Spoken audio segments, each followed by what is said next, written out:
Jóvenes, un par de minutos más y vamos a corregir las 7 primeras preguntas.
Jóvenes, manitos para arriba. Sí, terminamos.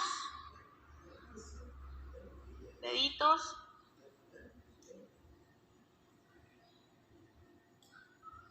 Perfecto. Muy bien. Gracias. Entonces vamos con las respuestas. Pueden ir marcando en el chat la que crean correcta. ¿Ya? Como siempre, recordarles que el procedimiento para resolución de la pregunta es primero analizar el enunciado, ¿ya? Y tratar de establecer a qué habilidad hace referencia ese enunciado. Ahora estamos trabajando con 3 habilidades bien definidas, entonces no debería ser difícil. El propósito en la 1. El tercer párrafo, el emisor plantea un interrogante con el propósito de alternativa A. Desarrollar la explicación sobre el tema del texto. Espérense, los voy a ir anotando en el chat para todos. Ahí sí. Alternativa A. La 2 nos pide una síntesis del segundo párrafo, el tema. La correcta es D, el legado de Kim Chi-hwan-di. Es el sujeto principal del que se habla en el párrafo. Hay 3 alternativas que hablan o que refieren a ese sujeto. Y entre las 3, la idea de legado es la principal expresada, entendiendo ese legado también como el trabajo realizado en en lo que hizo antes de morir el emperador. ¿Ya? 3 relaciones entre 2 párrafos. Cuando nos piden hacer una relación entre un párrafo y otro, recordemos que el primer paso es sintetizar cada párrafo. Establecer 2 cosas, cuál es el tema y cuál es la función de ese párrafo. Y ahí relacionarlo y buscarlo en las alternativas propuestas. La correcta en este caso es la alternativa C.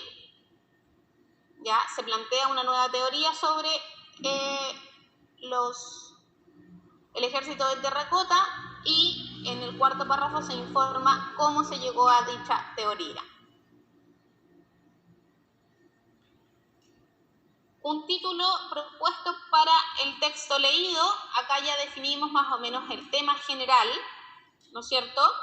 La idea de el ejército de terracota, los artesanos que generaron este ejército, pero específicamente las nuevas teorías planteadas a partir de los nuevos hallazgos de los investigadores. Por eso la correcta sería la alternativa E, porque el título destaca esa característica o esa información del texto. La función discursiva del sexto párrafo en la 5, una pregunta de interpretación. La correcta es la alternativa B, describe el lugar, ¿no es cierto? Nos dice cómo estaba formado, el montículo, etcétera, etcétera. Y una inferencia válida a partir de este sexto párrafo, que es el único párrafo en el que quizá se presentan algunas opiniones o calificaciones en la narración, y en este caso más bien funcionan como comentarios, ¿no es cierto? Que dice que las historias que se podían contar eran espeluznantes, ¿ya? Lo que podemos inferir a partir de esa información es solo dos. No era el complejo exclusivamente del emperador, ¿ya? La utilización de esclavos y la ejecución masiva, si bien se nos dice en el texto, como les comentaba, que en ese lugar hubo una lucha brutal y que había historias espeluznantes que se podían contar, no sabemos si esas historias espeluznantes se refieren a esclavitud o ejecuciones. No tenemos información para decirlo, ¿ya? Y que estuvieran en finalmente, pero dice que eran prófugos o presos, algo así. Claro, convictos encadenados. Los convictos son personas que están privadas de libertad por un delito, entonces eran carcelarios más que esclavos, ¿ya? Entonces nos falta información para decir que eran esclavos, a pesar de que es posible que el emisor lo insinúe, pero no tenemos esa información. Y en la 7, la relación en este caso entre el segundo y el séptimo párrafo. El segundo párrafo era el que nos decía todo lo que había logrado el primer emperador, y el último párrafo nos dice no era tan bueno porque igual no pudo dejar a su hijo en el trono. Así que sería esa la relación. Como dice acá la alternativa, se destaca la figura del emperador, y en el séptimo se indica que esa astucia y poder no bastó. Literalmente estamos trabajando con la síntesis de los dos párrafos y los relacionamos entre sí, ¿ya? Así debemos responder estas preguntas de relaciones entre párrafos. Recuerden, primero sintetizamos y después relacionamos. ¿Dudas con estas 7 preguntas? A 4 no me quedó clara. Un título adecuado, ya. Cuando nos preguntan este tipo de preguntas, yo les recomiendo 2 cosas.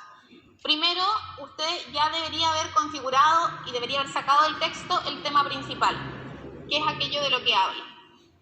En segundo lugar, lo contrasta con las alternativas propuestas, y si está entre 2 o 3 alternativas, lo da vuelta. Entonces, por ejemplo, acá la idea principal, alguien podría pensarlo que eran estos descubrimientos, ¿ya? Entonces, por ejemplo, la alternativa A dice los impactantes descubrimientos sobre el gran emperador chino. ¿A qué me refiero con darlo vuelta? A que usted se sitúe e imagine cómo sería un texto que respondiera o que hablara sobre los impactantes descubrimientos sobre el gran emperador chino. Tendría que ser un texto mucho más enfocado, ¿no es cierto?, en el emperador como tema principal y en qué cosas se pueden descubrir sobre su vida a partir de los hallazgos arqueológicos, que no es lo que hace el texto, ¿ya? Entonces, dar vuelta a esta pregunta es eso, elegir una alternativa y preguntarse ¿cómo sería un texto que llevara este título? ¿Qué cantidad? ¿Sí? ¿Y la D? La mega tumba de Kim Jong, un singular hallazgo. Ya. La D la descartamos por la idea de singular hallazgo también. En este caso, también tenemos que en el título rescatar la intención comunicativa del emisor. El texto es simplemente expositivo. En ningún caso presenta una opinión o una valoración sobre el hallazgo arqueológico o sobre el emperador. ¿ya? Por lo tanto, la D, que dice singular hallazgo, presenta una opinión en el título, opinión que después no aparece en el texto. Entonces ahí hay una discordancia, ¿ya? Lo principal en este caso es como la teoría. ¿Qué piensan los investigadores a partir de los hallazgos? Y por eso elegimos la alternativa E. ¿Ya? No se preocupen, es una pregunta compleja, así que vale la pena ir practicando porque puede aparecer en la prueba. ¿Hay más dudas? Vamos con el siguiente. La B. Ya, también por lo mismo, acá dice, se describe la figura y obra del primer emperador chino. Correcto, pero después dice, en el séptimo se revelan sus errores y fracasos. Eso es muy subjetivo. O sea, el texto no dice que él cometió un error o que fracasó, más bien la idea de fracaso es lo que nos lleva a dudar. Porque lo único que dice es que no pudo asegurar a su hijo mayor que lo sucediera, ¿ya?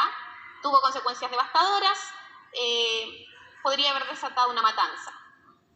Entonces tampoco nos dice que fue un fracaso. La idea de fracaso no está presente en ese fragmento, no la podemos interpretar, no la podemos inferir, ¿ya? Entonces, por lo mismo descartamos esa idea. Se revelan sus errores y fracasos. Es como demasiado dramático. ¿Ya? Gracias, profe. Vamos con el siguiente fragmento, entonces.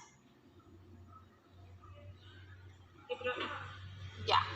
Si hay dudas, obviamente me escriben nomás. Voy a tocarlo un poquito porque se vea más. Y también, este tiene menos preguntas, así que 10 minutos cerrados, chicos.